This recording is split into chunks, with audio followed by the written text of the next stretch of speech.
맞아서 하나님을 모시듯 부모를 모심이라는 제목으로 말씀을 상고하고자 합니다.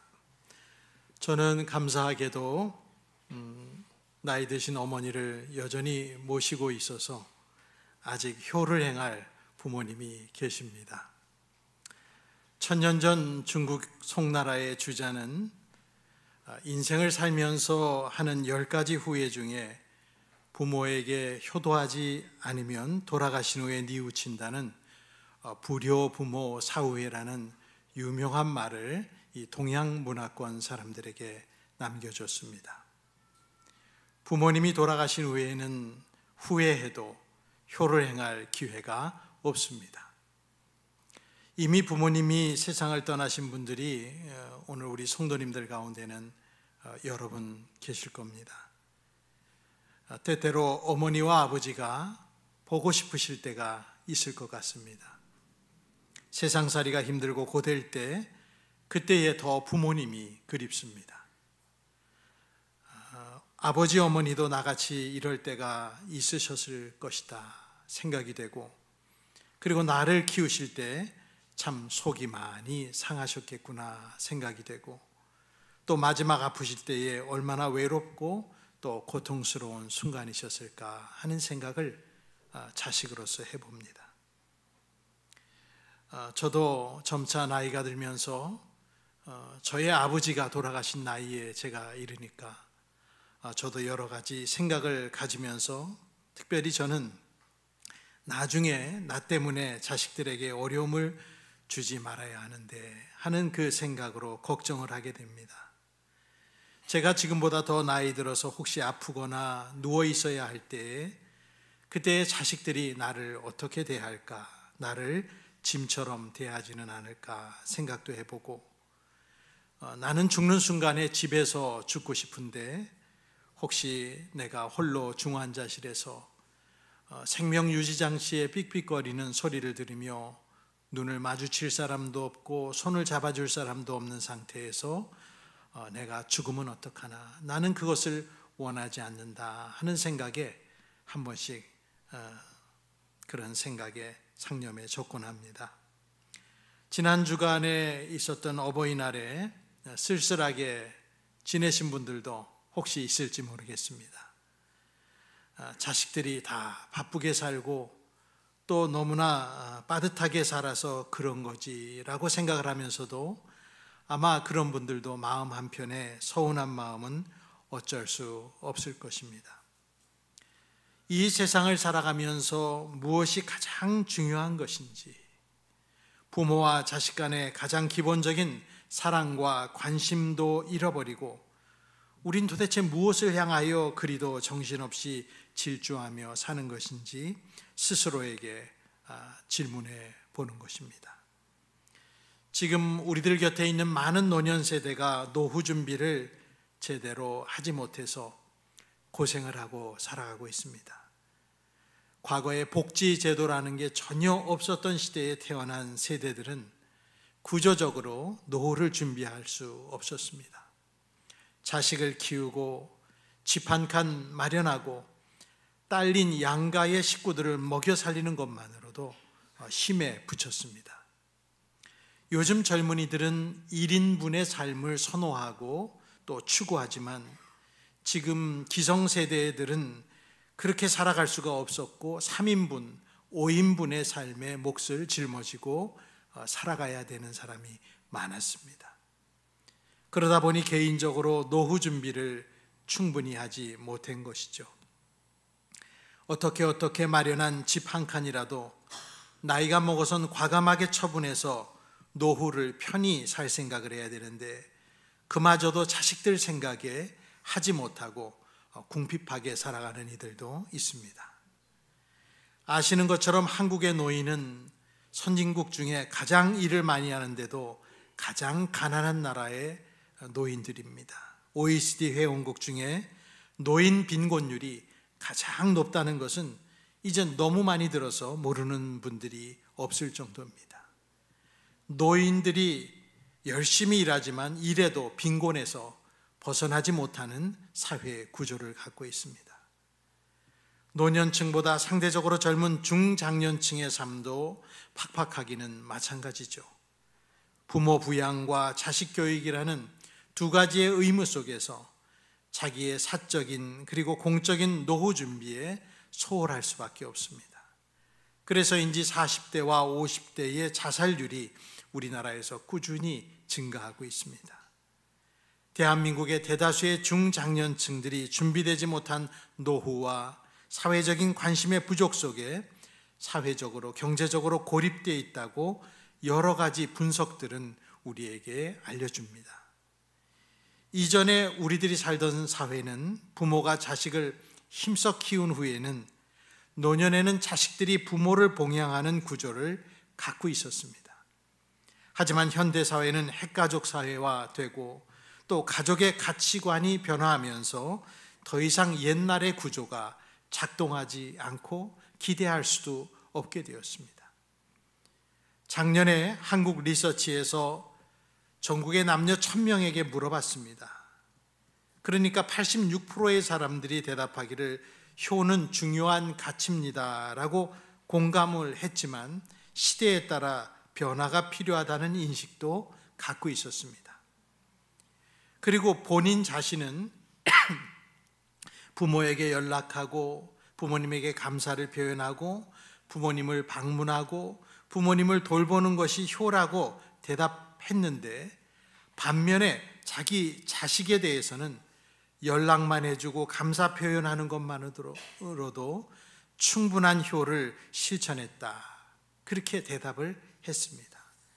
자식들에게 부담을 주지 않으려는 부모님의 마음을 엿볼 수 있습니다. 설문조사의 분석을 보면 내가 부모에게 하는 효도의 양식과 내가 자녀에게 바라는 효도의 양식이 다르다고 해석할 수는 없다. 그렇게 말하는데 그렇게 반응이 나온 것은 오히려 자식에게 효도에 대한 부담을 짊어지우려고 하지 않겠다는 생각이 그 설문에 반영된 결과가 아닌가 풀이가 되고 이것은 역설적으로 본인 스스로가 부모님에게 하는 효도를 부담스럽게 느끼고 있음을 보여주는 결과가 아니냐고 의미심장하게 분석하는 것도 보았습니다. 맞습니다.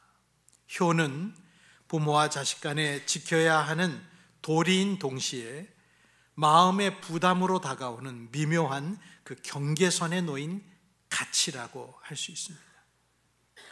하나님께서 십계명 가운데 부모라는 존재에 대한 공경을 뚜렷하게 명토박아서 말씀하신 것은 우리가 다시 한번 곰곰이 생각해 볼 필요가 있습니다.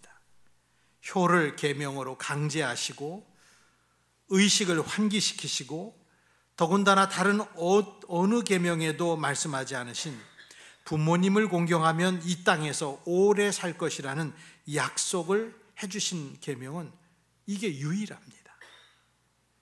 효를 권장하기 위하여 하나님께서 특별한 배려를 하신 것을 누구라도 그 계명을 보면 알 수 있습니다. 그래서 바울은 에베소서 6장 1절에서 3절에 이 부모 공경의 십계명을 약속이 딸려 있는 첫째 계명이라고 말씀했는데 에베소 6장 1절에서 3절은 이렇게 말합니다.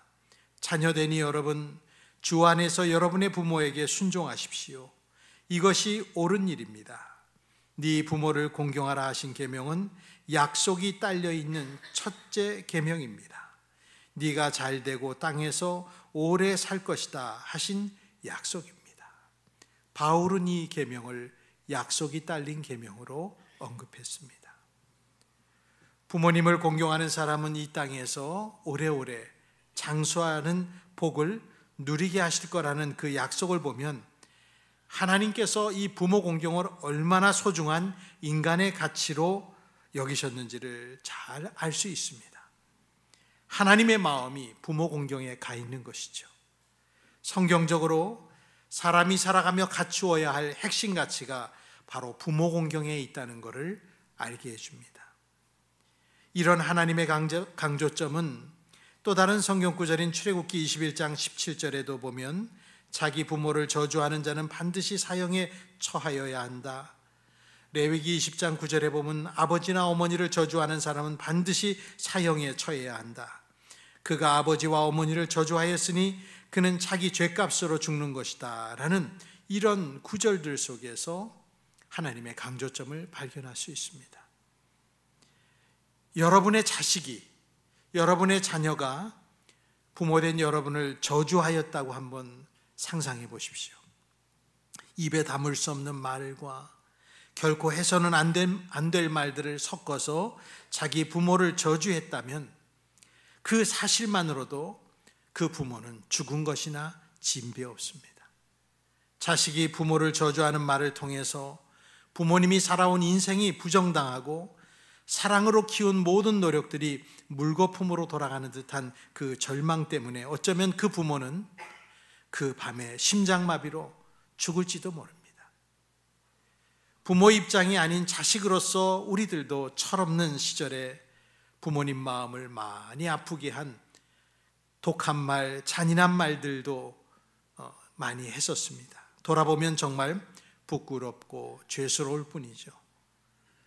학창시절 학교에 내야 하는 월사금이나 육성회비를 주지 못하는 부모님의 마음을 헤아려 보지 못하고 울고 불고 불평하고 학교 준비물을 마련해 줄 수 없는 부모의 마음을 미처 알지 못했던 시절도 있었고, 도시락 반찬을 변변하게 싸주지 못하는 어머니의 마음까지는 몰랐던 그 시절에 우리들의 실수들이 있었습니다. 어디 이런 일들이 한두 가지 뿐이겠습니까? 꼭 돈에 관련된 문제만이 아니어도 우리가 덜 떨어지고 미성숙하고 철이 없어서 부모님의 눈에 피눈물을 흘리게 했던 일이 저마다 비밀 상자에 하나 가득 있을 거라 생각합니다. 자기 자신이 애지중지 키운 자식으로부터 버림받고 미움받고 부정당한다는 것은 부모가 이 세상에서 경험할 수 있는 가장 아픈 일이죠. 부모의 가슴에 대못을 박는, 인간으로서는 저지를 수 있는 가장 못된 짓들을 우리는 했습니다. 하나님께서는 그러한 죄를 결코 가벼이 여기지 않으시는 분이어서 구약의 율법에는 부모를 저주하는 자는 사형에 처하라고 말씀하셨죠. 구약 시대에는 이렇게 부모를 죽이는 것과 진배 없는 행동을 하는, 저주하는 자식은 죽음으로써 그 죄값을 물게 하셨습니다. 기독교는 불효를 매우 큰 죄로 여깁니다. 부모를 공경하지 않는 사람에 대하여 성경은 엄중히 경고할 때 레위기 20장 9절에 아버지나 어머니를 저주하는 사람은 반드시 사형에 처해야 한다. 그가 아버지와 어머니를 저주하였으니 그는 자기 죄값으로 죽는 것이라 하셨고, 신명기 27장 16절에는 아버지와 어머니를 업신여기는 자는 저주를 받는다 하면 모든 백성은 아멘 하십시오 라고 하셨고, 잠언 30장 17절 말씀하시길 아버지를 조롱하며 어머니를 멸시하여 순종하지 않는 사람의 눈은 골짜기의 까마귀에게 쪼이고 새끼 독수리에게 먹힐 것이다 하셨습니다. 잠언 20장 20절에는 부모를 저주하는 자식은 암흑 속에 있을 때에 등불이 꺼진다. 이러한 불효에 대한 경고의 말씀들이 성경에 적혀 있습니다. 하나님께서는 우리들이 부모님을 공경하는지 공경하지 아니하는지 지켜보십니다. 부모와 자식 사이는 우리가 거룩을 실천해야 할 인생에서 가장 중요한 부분입니다. 부모와 자식이라는 개념은 피조물인 인간에게 하나님께서 그 자신을 설명하는데 인간이 알아들을 수 있는 가장 기본적인 개념의 틀이었습니다. 그래서 아버지 하나님이라 부르고 아들 예수라 부릅니다. 그렇게 가족의 개념을 통해서 하나님께서는 스스로를 우리 인간들에게 계시하셨습니다.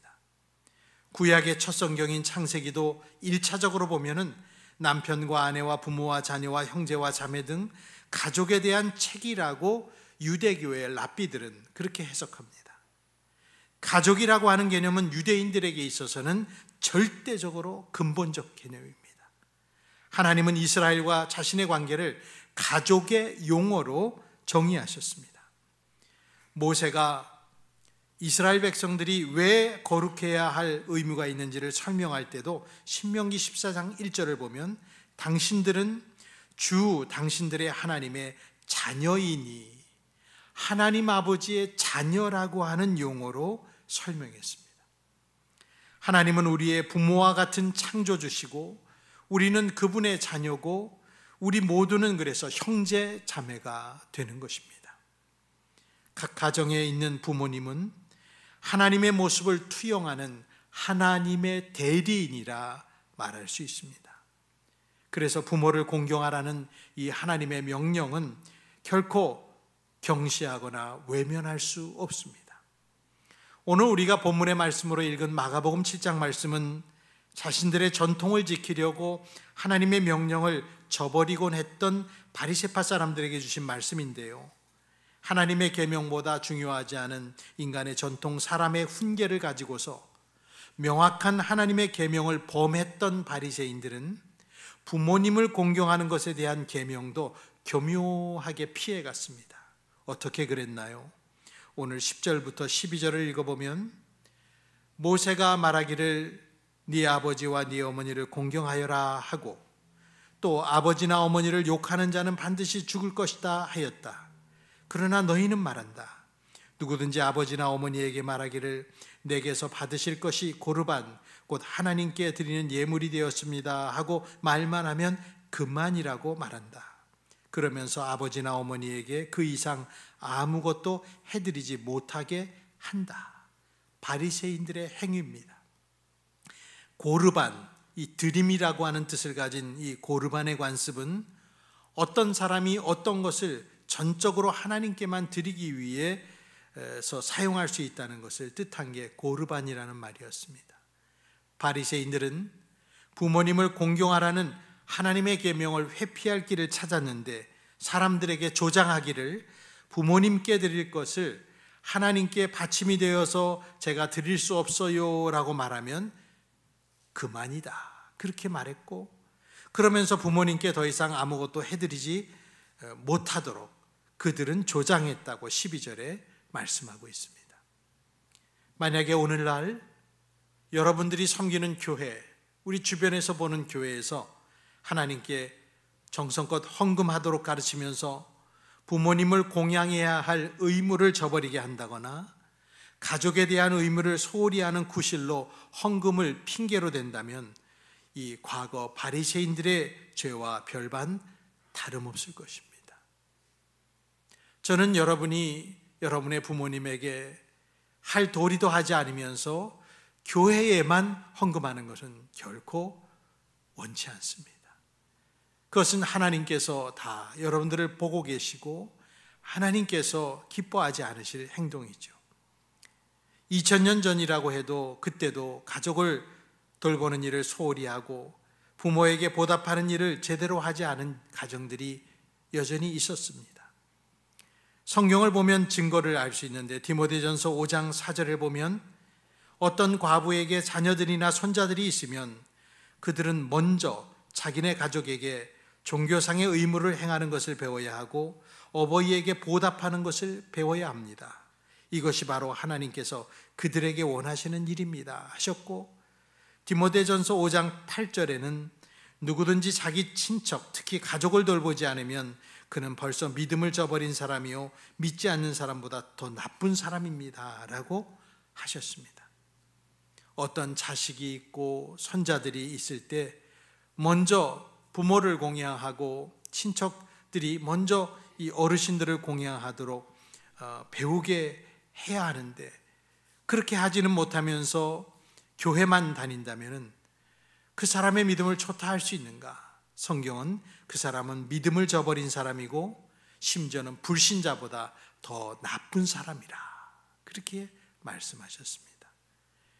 저와 여러분은 부모님을 모실 때 하나님을 모시듯 대해야 합니다. 요즘 사람들이 자식을 키우는 걸 보시죠. 자식 키울 때 어떻게 키우나 보면은 정말 부모들이 최상의 것, 좋은 것만을 자식들에게 먹이고 입히려고 너무 노력하는 것을 봅니다. 그래서 요즘 애들 키우는 게 옛날보다 더 어려워진 것 같아요. 자기 자식을 결코 남에게 뒤지지 않게 하려는 마음이 젊은 그 엄마 아빠들에게 아주 특심합니다. 하지만 우리가 부모님을 과연 그렇게 모시고 있을까요? 우리나라 옛 속담에 내리사랑은 있어도 치사랑은 없다 했습니다. 그래서인가 부모가 자식을 사랑하는 것만큼 자식이 부모를 사랑하기는 정말 어려운 것 같습니다. 조금 아까 집사님 편지를 읽으시면서도 10자식이 한 부모를 정말 모시지 못한다는 옛말이 정말 맞는다라고 하는 생각을 우린 갖지요. 부모님의 3년병에 효자가 없고 우리들은 그 부모를 제대로 봉양하지 못합니다. 여러분들이 자식에게 하고 있는 지금 모습과 부모님께 하는 모습을 한번 비교해 보시기 바랍니다. 부모님이 돌아가실 때까지 부모님의 몸과 마음을 편케 해드리고 흡족하게 해드리는 사람이야말로 정말 세상에서 복받을 사람이라고 저는 믿습니다. 성경 골로새서 말씀을 보면 골로새서 3장 20절에 자녀되니 여러분 모든 일에 부모에게 복종하십시오. 이것이 주님을 기쁘게 해드리는 일이라 하셨고, 같은 성경 골로새서 3장 23절로 24절에 무슨 일을 하든지 사람에게 하듯 하지 말고 주님께 하듯이 진심으로 하십시오. 여러분은 주님께 유산을 상으로 받는다는 사실을 기억하십시오. 여러분이 섬기는 분은 주 그리스도십니다 라고 했습니다. 바울 사도는 골로새서 3장 내용에서 아내에게, 남편에게, 그리고 주인을 섬기는 당시의 종들에게 당부하면서 무슨 일을 하든지 사람에게 하듯 하지 말고 주님께 하듯 진심으로 하라고 부탁했습니다. 하나님을 대하듯 하나님께 하듯이 사람을 대하면 아내도 감동하고 남편도 감동하고 주인도 감동하고 종도 감동할 것입니다. 구약성경 룻기를 아시죠? 룻기에 나오는 룻은 부모님, 그것도 시어머니를 하나님처럼 대한 여성이었습니다. 유대인들에게는 이방 족속인 모압족 출신인 룻은 유대인 남자와 결혼했지만 남편도 죽고 시아버지도 죽고 시아주버님도 돌아가셔서 과부된 여자 셋만 남은 절망적인 집을 경험했습니다. 이제 각자 뿔뿔이 흩어져 친정으로 돌아가야 할 때에 돌아가라는 그 시어머니 나오미에게 룻은 놀라운 고백을 하죠. 룻기 1장 16절에서 17절을 제가 읽으면, 그러자 룻이 대답하였다. 나더러 어머니 곁을 떠나라거나 어머님을 뒤따르지 말고 돌아가라고 강요하지 마십시오. 어머님이 가시는 곳에 나도 가고 어머님이 머무시는 곳에 나도 머무르겠습니다. 어머님의 결례가 내 결례이고 어머님의 하나님이 내 하나님입니다. 어머님이 숨을 거두시는 곳에서 나도 죽고 그곳에 나도 묻히겠습니다. 죽음이 어머님과 나를 떼어놓기 전에 내가 어머님을 떠난다면 주님께서 나에게 벌을 내리시고 또 더 내리신다고 하여도 달게 받겠습니다. 정말 상상할 수 없는 그런 고백을 시어머니에게 이 과부된 룻은 말했습니다. 룻은 시어머니 나오미를 공경하며 최선을 다해 효를 행했죠. 이렇게 과부된 두 여인이 시어머니의 고향 유대 땅으로 돌아가 가난하게 살아야 했지만, 그래서 남의 밭에 이삭을 주어서 연명하면서도 룻은 시어머니를 봉양하는데 최선을 다했습니다. 여러분, 이 룻의 미래가 어떻게 됐는지 여러분 아십니까? 여러분, 이 룻은 그 유명한 다윗 왕의 증조 할머니가 되었습니다. 이 룻의 피를 타고 그 유전자가 이어져서 다윗이 태어났고 다윗의 후손인 이후에 예수께서 이 땅에 오신 것이죠. 부모 공경은 하나님께서 중요하게 여기시는 사람의 도리입니다. 부모님이 살아계신 분들은 부모님을 모실 때에 하나님을 모시듯 하도록 우리는 오늘부터 새 마음을 품었으면 좋겠습니다. 그저 최소한의 도리를 부모님께 하는 게 아니라 최대한의 노력으로 우리를 낳으시고 기르신 부모님을 공경하고 봉양한다면 그 모습은 하나님을 기쁘게 해드리는 것이라 성경은 말합니다. 골로새 3장 20절에 자녀되니 여러분 이 모든 일에 부모에게 복종하십시오. 이것이 주님을 기쁘게 해드리는 일입니다 라는 이 말씀을 기억하십시오. 교회 다니는 교인이라 말하며 헌금을 핑계로 부모 공양을 소홀히 하고 있다면 즉시 회개하시고 여러분의 부모님을 성심껏 섬기십시오. 부모님을 정성껏 모시지 않는 그 돈으로 교회가 살림을 넉넉하게 하는 것, 하나님은 전혀 기뻐하지 않으십니다. 말세에는 부모에게 순종하지 않는 일이 생길 거라고 디모데후서 3장 2절이 말했죠. 말세가 되면 사람들은 모두 자기 사랑하고 돈 사랑하고 교만에 젖어서 부모를 거역하는 시대가 될 거라고 미리 예언해 주셨습니다. 지금 우린 그런 시대를 살아가고 있습니다. 여러분 중에 부모님이 생존해 계신 분들은 이제부터라도 정신 차리시고 하나님을 모시듯 부모님을 모시기를 축복합니다. 부모를 공경하는 것을 소홀히 하는 것은 어떤 경우에도 변명의 여지가 없습니다. 부모님은 여러분의 효도를 받을 자격이 있습니다. 부모님의 은혜를 깨닫지 못한 사람은 하나님의 은혜도 깨달아 알 수 없습니다. 부모님의 은혜를 보답하지 못하는 사람은 하나님의 은혜도 보답하지 못할 것입니다. 부모님을 돌보지 않는 사람은 불신자보다 더 나쁜 사람입니다.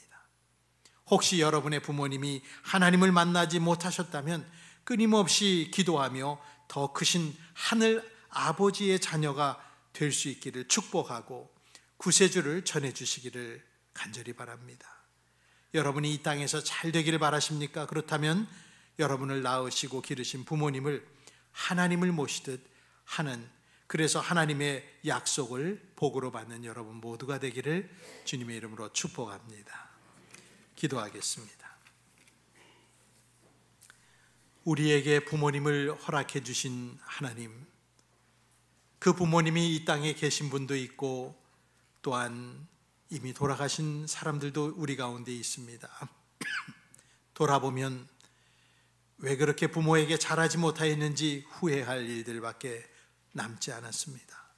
주님, 저희에게 아직 기회가 있는 사람이 있다면 부모님을 대할 때 하나님을 모시듯 모시게 하여 주시옵소서.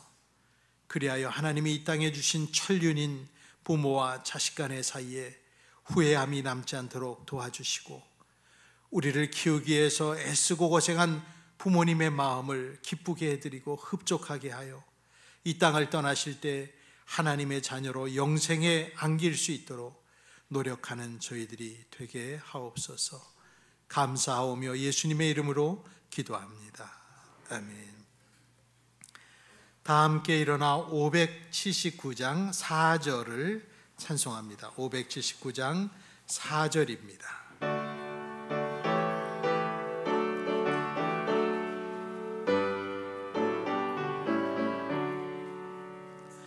온유하고 겸손하며